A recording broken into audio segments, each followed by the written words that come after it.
Bonsoir. Déjà une tentative de reconnexion, ça commence bien. Bien, eh bien, j'espère que vous allez bien. Alors, que faites-vous de beau? Est-ce que ça se passe bien pour vous? Alors, il y en a pour qui c'est le rêve. Le rêve, parce qu'il y en a qui ont tellement rêvé depuis des années de se dire un jour, ah, mon rêve, ça serait d'arrêter de bosser, ça serait de pouvoir arrêter de me dire, oui, lundi, il faut recommencer, ou mardi, on a le travail, etc. Eh bien, donc pour certains, c'est vraiment génial. C'est le rêve, c'est-à-dire qu'ils peuvent enfin se dire, ben voilà, plus besoin d'aller au travail. C'est génial. Et puis pour d'autres, c'est un vrai cauchemar. Un vrai cauchemar parce que les autres, ces autres en question, sont habitués en quelque sorte à bouger, à courir. Ils sont habitués à faire quelque chose, à agir en fait. Et tout d'un coup, il n'y a plus rien à faire. C'est-à-dire que oui, vous êtes chez vous, à la maison, ou je ne sais où, mais en tout cas, il y en a pour qui c'est l'impression de tourner en rond et de mourir à petit feu. Pour certains, donc, parce que je communique avec certaines personnes qui me disent « moi, je m'ennuie à mourir », il y a une sorte de solitude, une sorte d'angoisse en quelque sorte, et tout simplement parce qu'il y a un stop tout d'un coup dans leur vie. C'est-à-dire que le fait d'être habitué à courir en permanence, courir après le temps, après l'argent, courir en permanence dans le stress, et le rêve de la plupart des gens, c'était de dire « j'aimerais bien qu'un jour ça s'arrête ».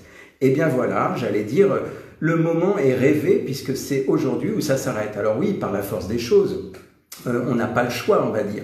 Mais seulement, j'allais dire, ceux qui, quelque part, ont rêvé, moi j'ai même des amis, des gens que je côtoyais, qui me disaient « oh là là, lundi, il y a le boulot, on recommence, la galère ». Et puis, il y a toujours les plaintes de ce qui ne va pas, le stress. Parfois, il y en a même, j'ai connu des gens qui étaient dans une sorte de burn-out, qui disaient « oui, j'ai trop bossé, je suis allé trop à fond, j'ai tiré sur la corde, mais il y avait les crédits à payer, il y avait ceci, il y avait cela. » Mais imaginez, c'est fini tout ça. En tout cas aujourd'hui, l'argent n'a plus de valeur, sauf pour aller faire 2-3 courses au final.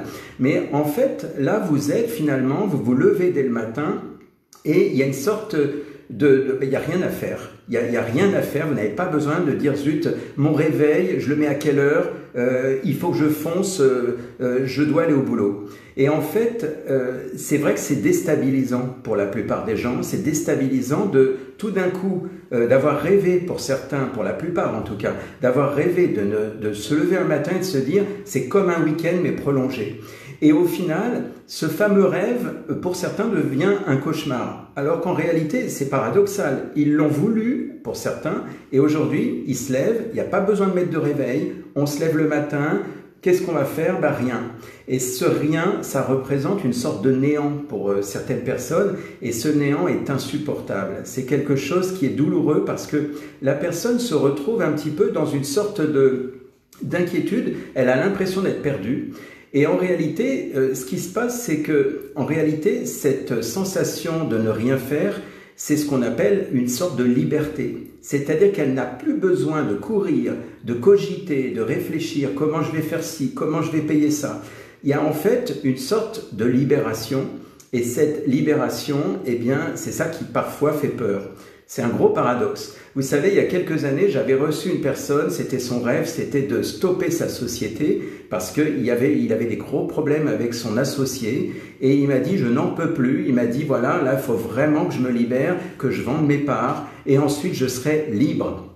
Eh bien, figurez-vous que 3 ou 4 mois après, il m'a dit « là, Patrick, ça va pas du tout, je ne sais pas quoi faire de ma liberté ». C'était son rêve. Il rêvait d'être libre, il n'en pouvait plus de son associé, il a vendu ses parts, il s'est dit je n'en veux plus, je bazarde ça, ensuite je suis libre et je n'ai plus rien à faire.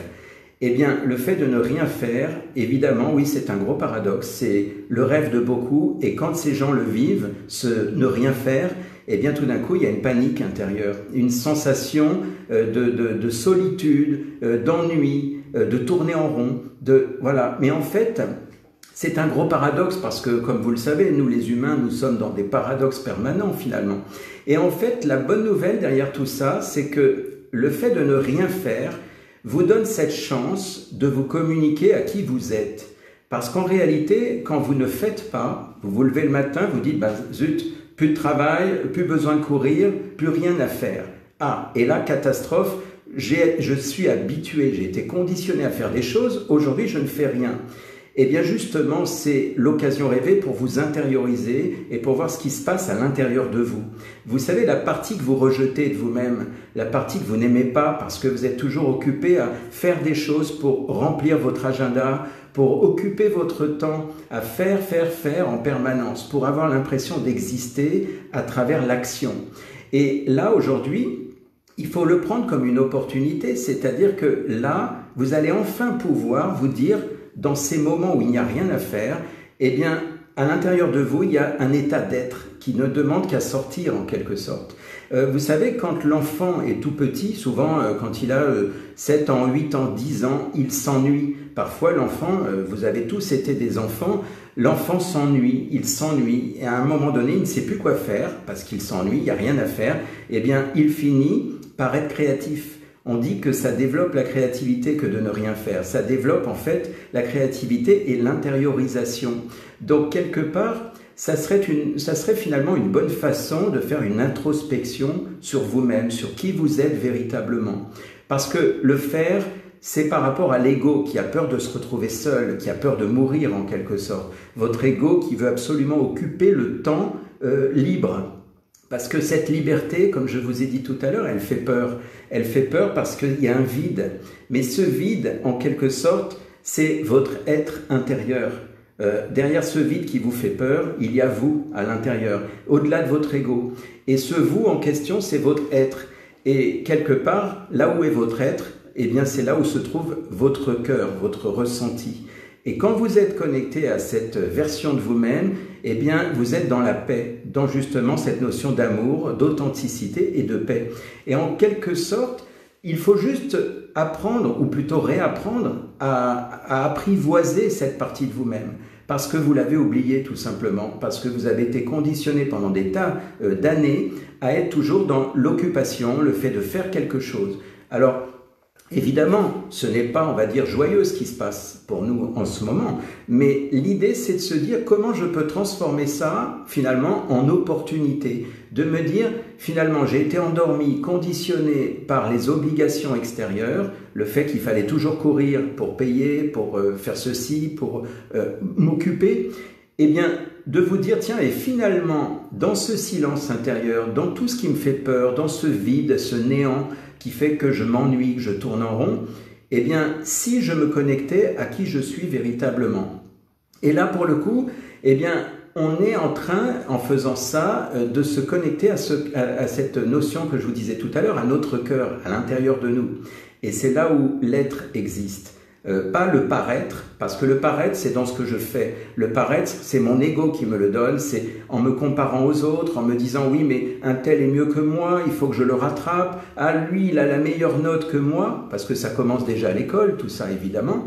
Les notes qui vous permettent, qui permettent aux professeurs de pouvoir dire « tiens, ben lui, il a une mauvaise note, l'autre, il en a une meilleure. » Pourtant, vous savez, il y a beaucoup de gens qui étaient des cancres à l'école et qui étaient très intelligents et qui avaient une intelligence même supérieure à la moyenne. Et pourtant, ils étaient cancres, ils avaient de très mauvaises notes. C'est quand même curieux, ce paradoxe.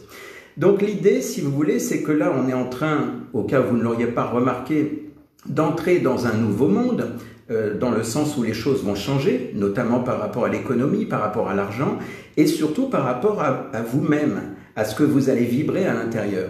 Donc prenez conscience de ça parce que c'est important. Sentez en quelque sorte le vivant qui est en vous.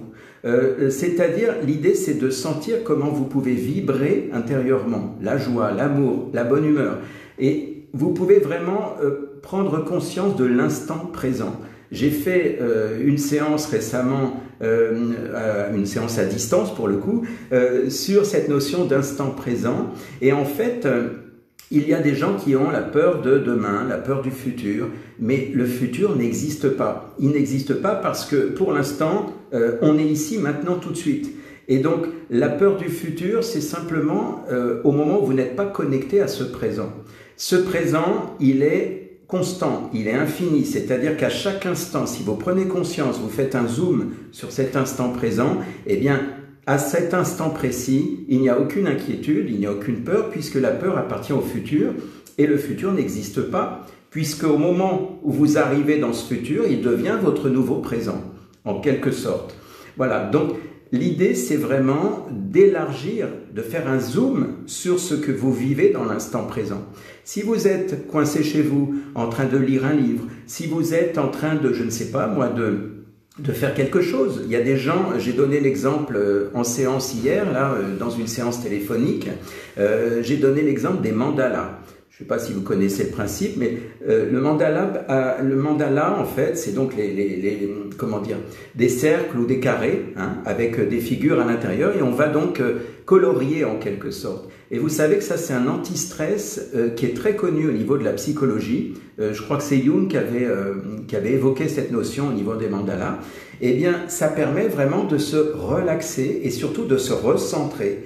Parce que dans le mandala, en fait, il y a un centre. Il y a un cercle et puis il y a un centre. Et plus vous allez dessiner, ou vous allez, on va dire, colorier de façon méticuleuse, vous avez toute votre attention qui est centrée sur l'instant présent. Au moment où vous êtes en train de colorier l'intérieur d'un mandala, eh bien, vous êtes finalement centré uniquement ici et maintenant. Et vous n'êtes pas en train de penser à dans 5 minutes ou à dans 1 heure.